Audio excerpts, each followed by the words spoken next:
नीतीश कुमार बिहार की राजनीति का एक ऐसा बल्लेबाज, नीतीश कुमार बिहार की राजनीति का एक ऐसा चाणक्य,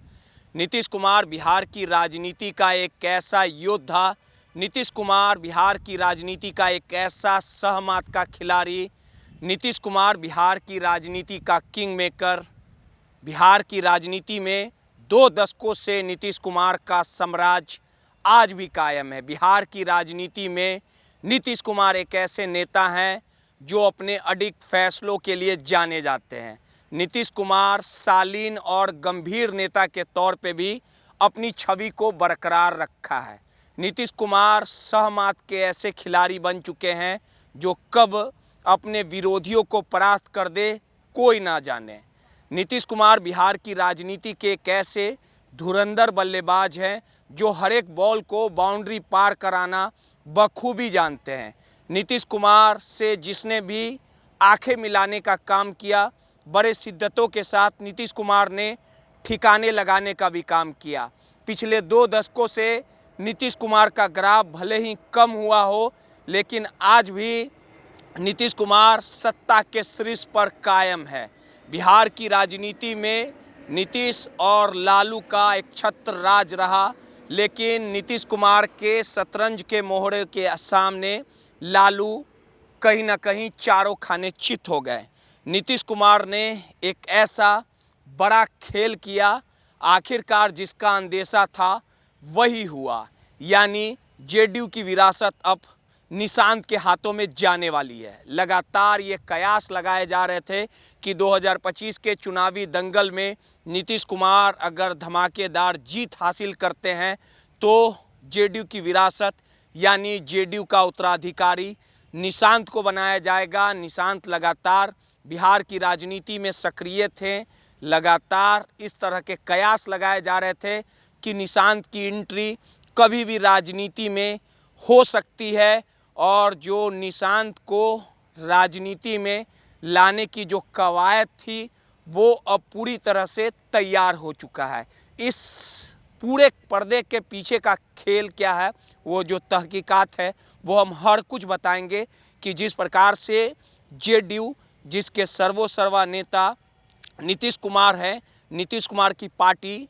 जेडीयू भले ही आंकड़ों में नीचे हो, 2020 का वो भी साल रहा जब नंबर 3 की पार्टी जेडीयू बन गई थी, लेकिन नीतीश कुमार का जलवा हमेशा बरकरार रखा, यानी एनडीए ने नीतीश कुमार को ही मुख्यमंत्री बनाने का काम किया। नीतीश कुमार के चेहरे के आगे सारे चेहरे आज भी कहीं ना कहीं उनका ग्राफ नीचे चला जाता है। नीतीश कुमार का जलवा आज भी कहीं ना कहीं बदस्तूर जारी है, और लगातार 2025 के चुनावी दंगल को लेके जो नेता प्रतिपक्ष तेजस्वी यादव वर्तमान में है, इंडिया गठबंधन के जो चेहरे तेजस्वी यादव थे, उनके तरफ से लगातार इस बात का हवाला दिया जाता था, इस बात का दावा किया जाता था कि नीतीश कुमार उम्र के इस पड़ाव पे हैं कि जनता उन्हें नकार देगी, लेकिन तेजस्वी के तमाम तरह की भविष्यवाणी को नीतीश कुमार ने नकार दिया। लगातार तेजस्वी के तरफ से ये दावा किया जा रहा था कि 2025 के चुनावी जंग में नीतीश का सुपड़ा साफ हो जाएगा, लेकिन फिर से आखिरकार जनता ने दोनों बाहें खोल के नीतीश को अपनाने का काम किया, यानी नीतीश के चेहरे पे प्रचंड जीत हासिल की। लगातार तेजस्वी बीजेपी नीतीश को निपटाना चाहते थे, लगातार बीजेपी की ओर से नीतीश को समाप्त करने के लिए, राजनीति वजूद वर्चस्व को समाप्त करने के लिए तरह तरह के साथ होने के बावजूद नीतीश को डैमेज किया जाता था। 2020 में चिराग के बदौलत नीतीश को डैमेज किया गया, लेकिन कहते हैं नीतीश सहमात के जो खिलाड़ी थे आखिरकार फिर से उनका वर्चस्व कायम हुआ, और नीतीश फिर से बिहार के मुख्यमंत्री 2025 के चुनावी जंग जीतने के बाद 10वीं बार बिहार के मुख्यमंत्री पद के शपथ भी ली, कीर्तिमान रचा और ऐतिहासिक जीत हुई। अब नीतीश कुमार ने अपने जेडीयू के भविष्य को लेके जो चिंता थी, जो लगातार ये कहा जाता था कि नीतीश की ये जो पारी है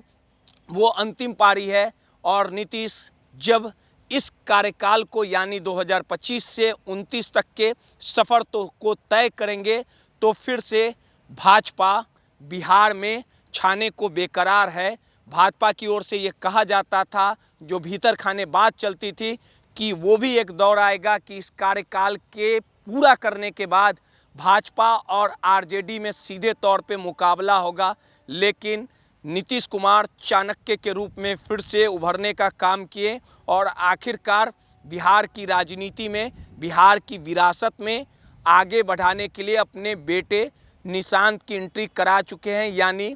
कभी भी निशांत की घोषणा बिहार की राजनीति में जो सार्वजनिक घोषणा है वो हो सकती है। लगातार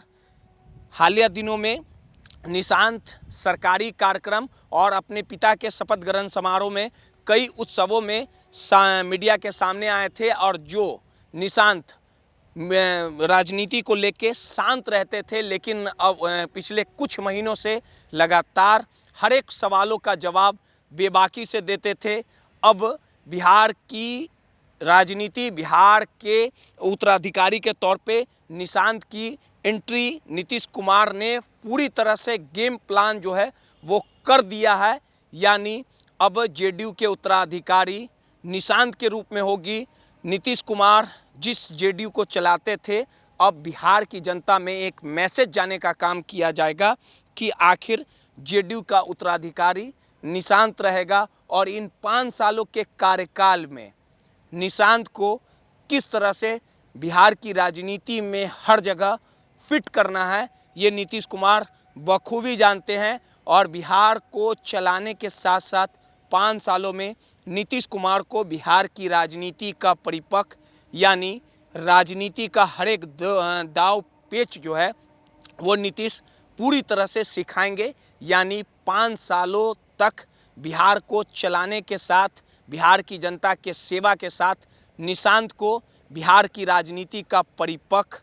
कहीं ना कहीं नीतीश कुमार बना देंगे। यानी भाजपा और तेजस्वी यादव के लिए ये मुश्किलों का दौर रहेगा। लगातार तेजस्वी यादव नीतीश कुमार को उम्र का हवाला देते थे, रिटायरमेंट की बात करते थे, लेकिन अब तेजस्वी के सामने एक युवा चेहरा बिहार की राजनीति में आ चुका है। यानी अब बिहार की सत्ता को हासिल करना तेजस्वी के लिए किसी कांटों भरा राह से आसान नहीं होगा, क्योंकि अब आरजेडी की बागडोर जैसे तेजस्वी यादव के हाथों में लालू ने देने का काम किया। 10 सालों तक बिहार की राजनीति से तेजस्वी सक्रिय हैं, वैसे ही निशांत भी अब बिहार की राजनीति में एंट्री मार चुके हैं। भाजपा भी नीतीश कुमार के इस फैसले से कहीं ना कहीं बेचैन और परेशान होगी, क्योंकि भाजपा लगातार बिहार की राजनीति में ये चाहती थी कि नीतीश कुमार के लेवल में एक चेहरा खड़ा किया जाए, यानी बिहार में भाजपा का मुख्यमंत्री कोई चेहरा बनाया जाए। काफ़ी कमोवेश इसी स्थिति में लगातार भाजपा कई दशकों से ये प्रयासरत रही, बिहार में अपना एक मुख्यमंत्री का चेहरा देने का प्रयास की, लेकिन नीतीश कुमार के सामने लगातार भाजपा को चारों खाने चित होना पड़ा। यानी पिछले 2 दशकों की सरकार में भाजपा का कोई एक ऐसा नेता बिहार की राजनीति में, बिहार के संघर्ष में खड़ा ना हो पाया जो नीतीश कुमार के लेवल का हो, जो नीतीश कुमार की बराबरी कर पाए। इंडिया गठबंधन की ओर से भले ही तेजस्वी मुख्यमंत्री के चेहरे के तौर पे, नीतीश कुमार के लेवल के तौर पे भले ही उभरे, लेकिन भाजपा का वो चेहरा आज तक 2 दशकों में कमाल नहीं कर पाया। लगातार भाजपा 2025 के चुनावी मैदान में जीतने के बाद सम्राट चौधरी को फ्रंट पे रख रही थी, लेकिन भाजपा के लिए कहीं ना कहीं एक बड़ा झटका से ये कम नहीं है कि निशांत की एंट्री अब बिहार की राजनीति में हो चुकी है। यानी नीतीश कुमार का उत्तराधिकारी, जेडीयू का विरासत अब निशांत संभालेंगे। यानी तेजस्वी भी बेचैन, परेशान, तेजस्वी के लिए भी बुरी खबर, तेजस्वी के लिए भी काफ़ी मुश्किल दौर, और भाजपा के लिए भी कहीं ना कहीं नीतीश कुमार ने ऐसा रार छेड़ा, ऐसा गेम प्लान किया कि निशांत की एंट्री के बाद तेजस्वी और भाजपा के लिए कहीं ना कहीं मुश्किल भरा दौर रहेगा। अब देखना दिलचस्प होगा कि बिहार की राजनीति में निशांत की एंट्री तो हो गई है, लेकिन वो पिता की तरह चाणक्य बन पाते हैं कि नहीं बन पाते, बिहार की राजनीति को कितना समझ पाते हैं, पिता की तरह अपना वर्चस्व बिहार की राजनीति में कायम कर पाते हैं कि नहीं कर पाते, और नीतीश अपने बेटे को कितना बिहार की राजनीति का तेज तरार बना पाते, ये सब कुछ आने वाले समय में देखना दिलचस्प होगा। सहयोगी अनिल के साथ रोहित, माईपीडीए समाचार, पटना।